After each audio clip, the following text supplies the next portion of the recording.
Missed opportunities. I mean, just like all the losses we've had this year. I mean, getting the ball 2 times kind of at midfield in the start of the second half and then not coming through and getting points at all.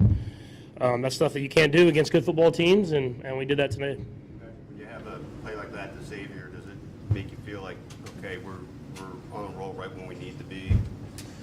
Yeah, I mean, just we got to be more consistent at the end of the day. Like we've had big plays, we've had runs where we can really just score at any time, but we got to be consistent for 4 quarters, especially when you play good football teams and they have a good offense. So they have a good football team. They're playing well right now. They're the same desperation that we are, and they played better over 4 quarters than we did. So even though we have good plays here and there, we got to be more consistent at the end of the day. Just on that play, can you just take us through your balance as you're running out to the right? Yeah, I mean, they actually played a pretty good coverage, and they got pressure and just scrambling, kind of got tripped up a little bit, and I was trying to get enough on it to get it to Xavier. But he did a good job working back to me because his route was across the field. So got enough to get it to him and make a big play in a moment, but it was too late, obviously. Can you talk about the touchdown pass to Hollywood at the end? Yeah, they were in a kind of a cover 2 type defense versus our empty play, and so they have a linebacker matched up on a receiver, and he played really good coverage, but Hollywood made a really good play, and so I got to keep giving guys chances to do that throughout the game, and so that we can score more touchdowns earlier in the game. Patrick, can you put your finger on why y'all were a little disjointed there in the second and third quarter? And credit to them, they changed up things, but at the end of the day, we got to execute at a higher level, and penalties killed some drives, and that's stuff that we got to be better at. And that's kind of stuff that we've done all year long. Is you get penalties, you get behind the sticks, and then you don't get first downs. And so whenever you have 10, 11, whatever it was, penalties, that usually hurts you at the end of the day.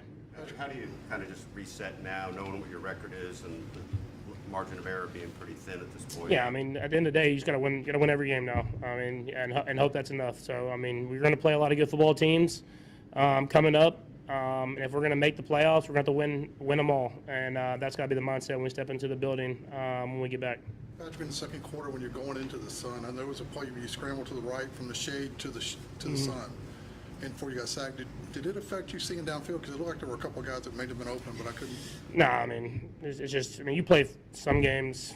I played baseball growing up. The sun's part of it. It's not something that we knew coming into the game. So just got to find those guys whenever you're scrambling and make those throws. Patrick, injury plagued offensive line right now. Did the guys, that stepped in there, how do you feel like they battled, man?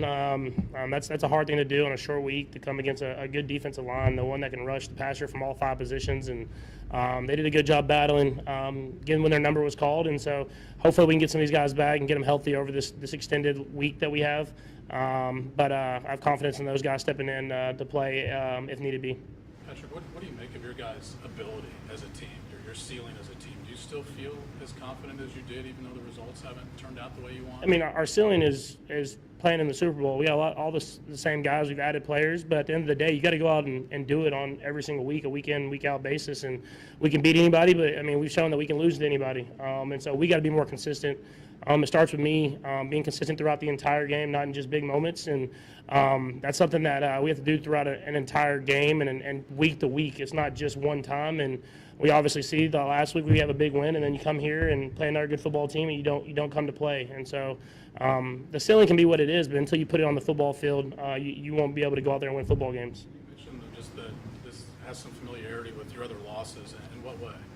Just not being consistent. I mean, it's just offense, defense, special teams. I mean, it's just we got to put it all together for 4 quarters in this league. That's something we've been great at in the past, but it's not the past.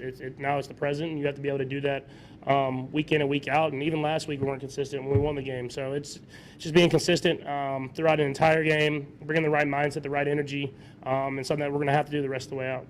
I'm sure you don't really want to just dwell on the touchdown passes, but nonetheless, the one to Travis in particular, can you just go through that? I mean, it looked like you released the ball before he even made the cut. Yeah, no, we had a good feel for the coverage that we were going to get. Another one where the guy played really good coverage, but you got to, with his back turn, you put it up top, especially for the tight ends like that, and let him go up there and make plays. And Travis has proved for years that he can make that play. And so, big-time catch for him.